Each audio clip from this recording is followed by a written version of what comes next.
Hey guys. Yan. Una kong inampon si Tucker. Pa, Sumunod kong inampon ito si Bingi. sunod putol. Yung putulong pa.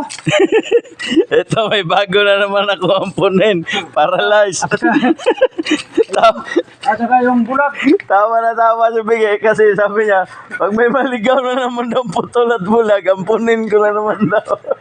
Grabe. Matindi ka talaga makuha ng ampun. So, ganyan lang guys. So, mahirap lang ang buhay ko. Pero, ayan, tulad kay Manong, dumaan. Nangingi siyang makain. Hindi naman tayo madamot.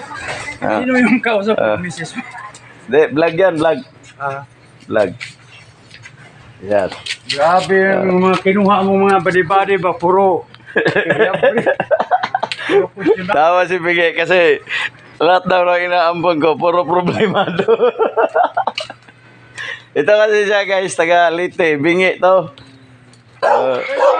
Galit sa kanya yung aso ko. Gagalit na. Pag nakawala yung aso ko na, lapahin talaga yan. Kalaban ako sa aso ko eh. Oh, gusto niya bawasan ng 1 kilo? Ayan na.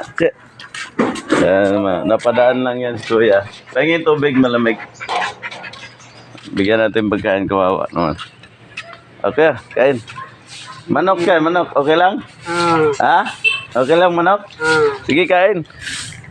Grabe itong mga kinuha mong ampun.